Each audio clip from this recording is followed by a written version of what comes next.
On n'était pas censé faire un BYT pour les 10 000 abonnés? Si, on était censé en faire un, mais j'ai complètement oublié, donc du coup j'ai écrit aucune ligne de script. Attends, j'ai une idée. Alors, c'est un arabe, un juif et un chinois qui sont dans une montgolfière.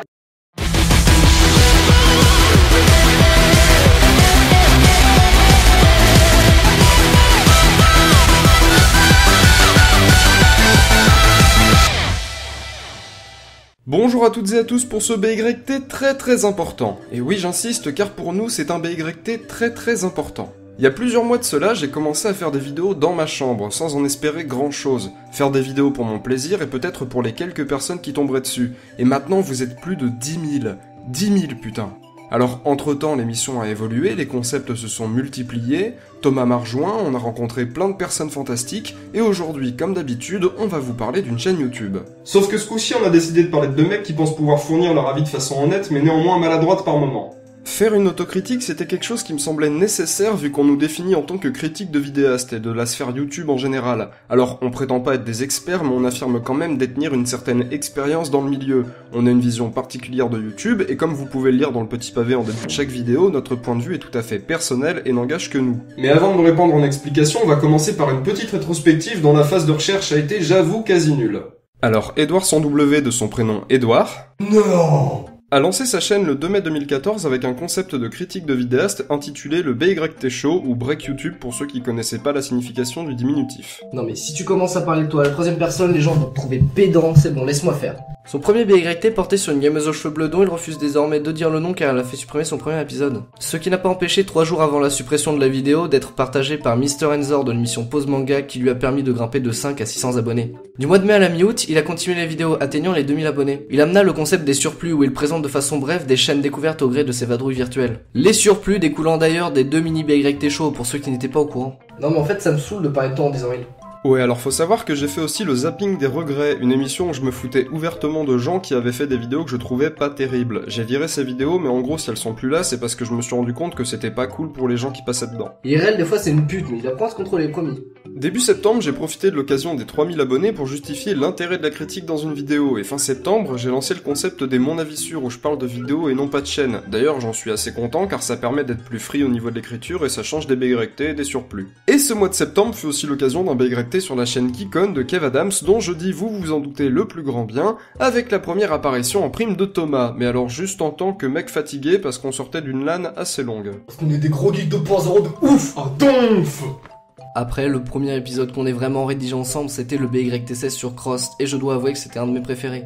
Poursuivant notre petit bonhomme de chemin, on a lancé puis abandonné entre temps le concept de CV vidéo, car ça semblait trop flou pour le public de faire un genre de copier-coller de contenu. Il y a eu aussi des vidéos spéciales comme un top 10 de ses youtubeurs préférés, ainsi qu'une vidéo de notre voyage à Paris pour la Webmedia Convention. Et je crois que c'est à peu près tout ce que je pouvais vous dire niveau rétrospective. Donc maintenant on va passer à une critique sur la forme et ensuite sur le fond. Pour ce qui est du montage, vu que c'est moi qui m'en occupe et sans trop me jeter de fleurs, il y a quand même une évolution visuelle appréciable. Incorporation de plans face caméra, extraits de vidéos et des petits kiffs pour les intros ou les outros en fonction des idées ou du temps, et un truc que les gens ne remarquent pas forcément, des fois on laisse des indices pour donner le sujet du prochain épisode. Par exemple, dans l'épisode 20, ma dernière réplique c'était une bonne rasade de Fanta, et l'épisode 21 on a parlé de Fanta et Bob. C'est pas très subtil, mais ça nous amuse. Ensuite, il y a eu un gros changement au niveau de la façon d'écrire. J'ai commencé à faire la transition, je me suis rendu compte qu'il fallait prendre le temps d'être sûr que ça me plaisait, et ça colle avec le BYT9 sur Norman, où j'ai commencé à mettre un peu plus d'objectivité dans mes propos. Parce qu'à la base, mon émission rentrait facilement dans la culture du bashing, suffit de voir les grosses chaînes critiquées. Squeezie, Cyprien Gaming, Cohen, Norman, la grognasse aux cheveux bleus, c'est des sujets tendus avec un max de monde des deux côtés pour leur vomir dessus ou les défendre corps et âme.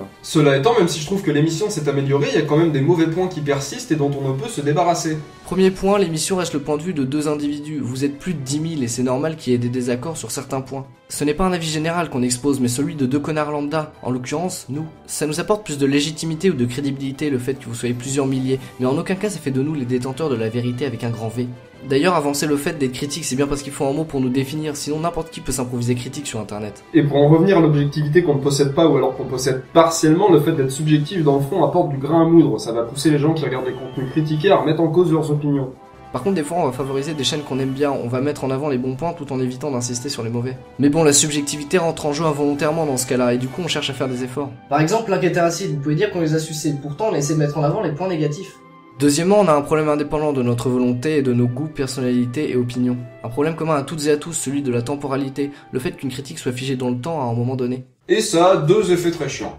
Tout d'abord, le fait que chaque individu, peu importe ce qu'il fait sur internet en termes de vidéos ou autre dans sa vie IRL de tous les jours, est contraint à évoluer, et ça se fait naturellement comme ça peut émaner de son propre chef. Le vidéaste change de style, de patte, de sujet, il mûrit, il est en proie à des changements, des remaniements dans sa façon de produire du contenu. Ce que je veux dire, c'est qu'il n'est pas un bête producteur de contenu fini. Il est donc impossible pour nous de le cerner, car il continue de changer au fil du temps. Comprenez que ça m'énerve un peu qu'on me dise sur mes premières vidéos ou sur celles qui datent d'il y a 2 ou 3 mois que je n'ai pas parlé de tel truc ou tel machin. Je suis pas Doc Brown, je suis pas un T101, je suis pas Jésus, je peux pas connaître le futur. Parce que Jésus s'est voyagé dans le temps? Je sais pas, je peux pas voyager dans le temps. Excusez-moi pour cette beuglante, mais c'est vraiment le truc qui m'énerve plus que les insultes gratuites. L'exemple le plus parlant de mon côté, c'est le BYT12 sur le top 5 de mes chaînes culturelles préférées. Il a eu lieu avant le boom des chaînes culturelles. Il a eu lieu avant l'émergence de la vidéothèque d'Alexandrie.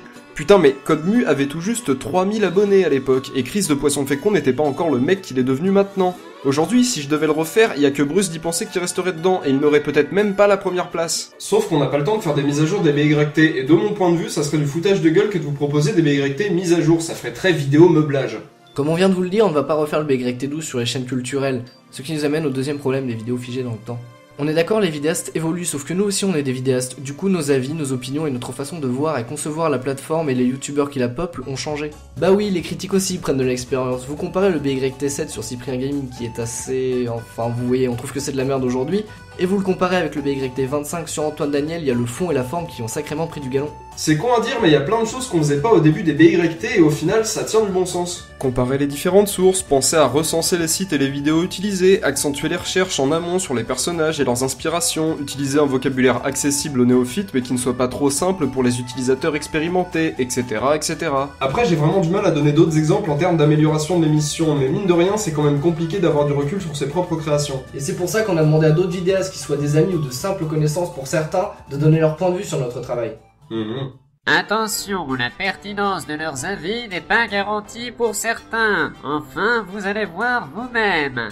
Et 100W, c'est une chaîne que je trouve très intéressante parce qu'on y trouve pas mal de choses différentes, des commentaires de chaîne qui sont toujours très bien donnés. Ça arrive toujours à prendre assez de recul pour ne pas rentrer dans trop de jugement. Avec un travail de prospection énorme, ils nous permettent de découvrir des nouvelles chaînes qu'on ne connaissait pas du tout. Ma chaîne faisait partie d'ailleurs des premières chaînes que Edouard a repérées, et je le remercie pour ça. C'est aussi des réactions très rapides sur les derniers épisodes sortis des plus grosses chaînes, mais aussi beaucoup d'humour, comme avec les chroniques Et si. C'est une chaîne agréable dont les auteurs sont travailleurs et qui mériterait, c'est vrai, d'être plus connue. On va se permettre de rebondir sur leurs avis pour ne pas laisser trop de blanc. On n'a pas nous-mêmes exposé le cas du travail de prospection dans notre autocritique, mais il est vrai qu'on passe beaucoup de temps sur YouTube à chercher de petits vidéastes méconnus.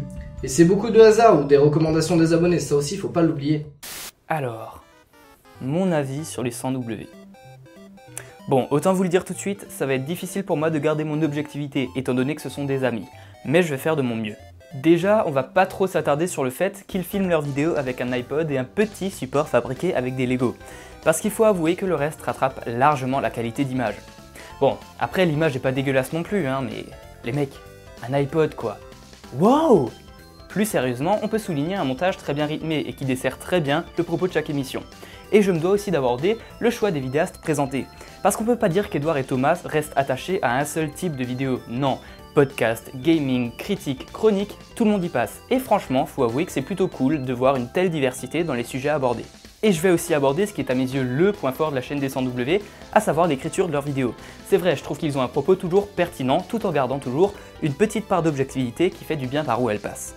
Et ils arrivent à mêler ça à une petite touche d'humour très bien dosée. Personnellement, leurs vannes me font toujours marrer, ou presque. Et même si je ne partage pas toujours leur avis sur les vidéastes présentés, je dois avouer que jusqu'à maintenant, ils m'ont toujours convaincu. Par contre, on peut regretter le fait que la qualité audio ne soit pas la même entre les moments filmés et les moments en voix off, et personnellement, j'accroche pas toujours aux miniatures de leurs vidéos. Mais bon, là je chipote comme un gros con. Donc voilà, en gros, les 100W, c'est un petit peu les deux bons copains qu'on retrouve toutes les semaines ou presque, avec un petit sourire sur les lèvres, parce qu'on sait qu'on ne sera pas déçu devant une de leurs vidéos, malgré les quelques petits défauts d'ordre purement technique. Voilà les gars, je vous ai bien sucé la teub. Je peux avoir mon chèque maintenant ? C'est vrai qu'on n'a pas abordé le coup de la diversité des contenus, mais c'est quelque chose qu'on cherche à beaucoup varier dans le plaisir de création de nos vidéos. Salut les 100W, c'est Mister Flèche. À l'heure où j'enregistre cette vidéo, Edouard est en train de squatter mon appartement. Viens dire bonjour Edouard. Bonjour, je suis Edouard sans W. Voilà, Edouardception. Alors comme ça, il faut que je critique votre chaîne. Je vais pas faire votre boulot non plus. Plus sérieusement, bravo pour votre travail, vos critiques vidéo, vos BYT shows et tous les petits youtubeurs que vous avez mis en avant depuis le début. Et puis merci pour le caméo dans l'épisode 16. Allez, bonne continuation et à bientôt pour les 100 000 abonnés. Alors qu'est-ce que je pense de la chaîne des 100W? Eh ben c'est pas glorieux, hein. Déjà,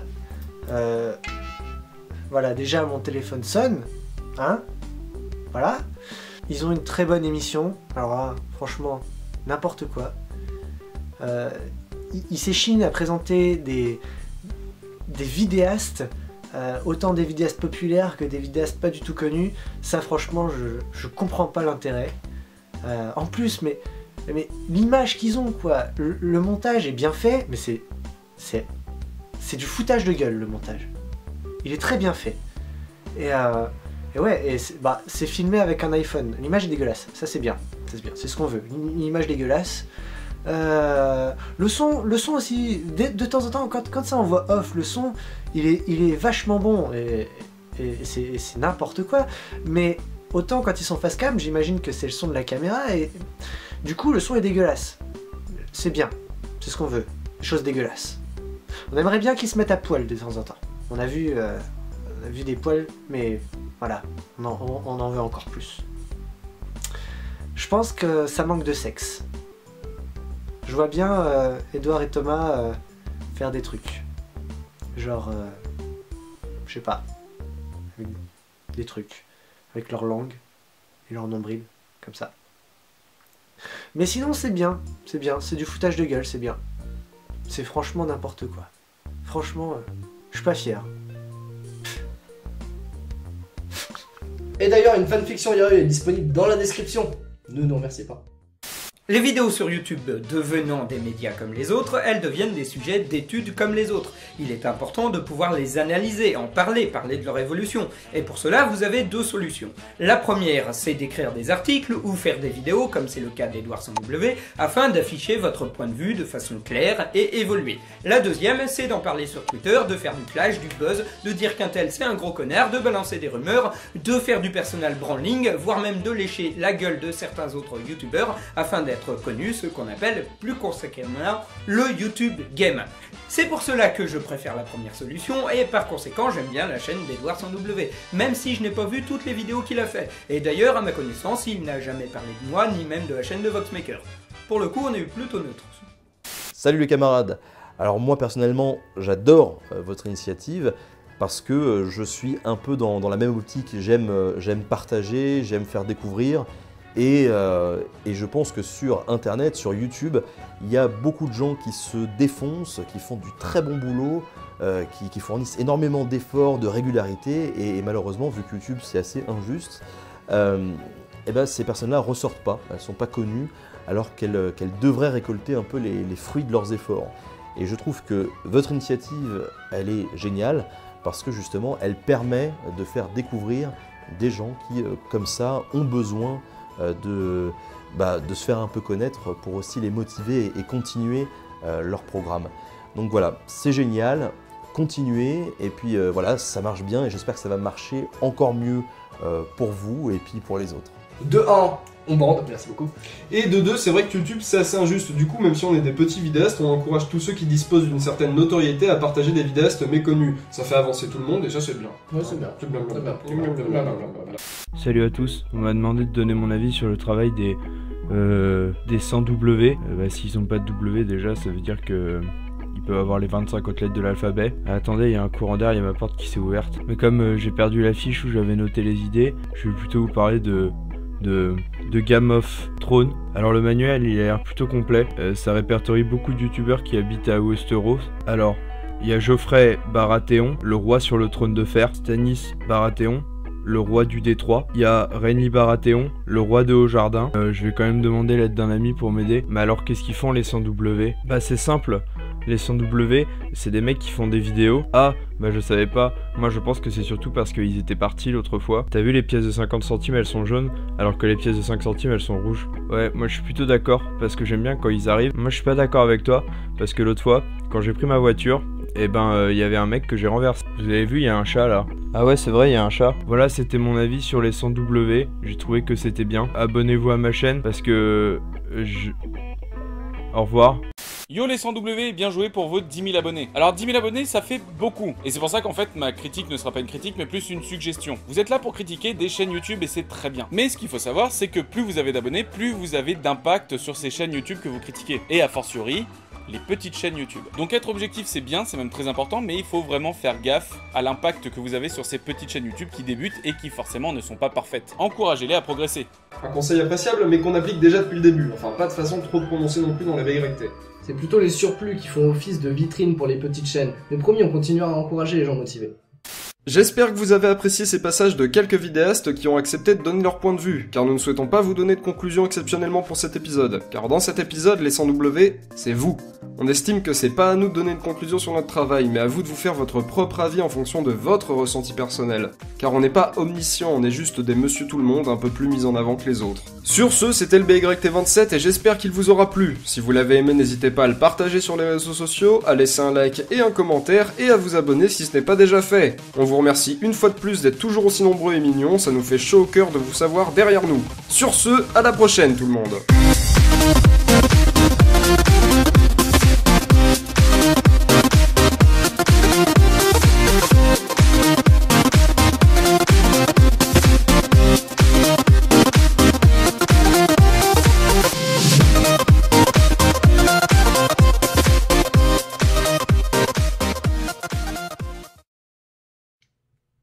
Eh, on fait un rap pour les 100 000 abonnés? Ça n'arrivera jamais.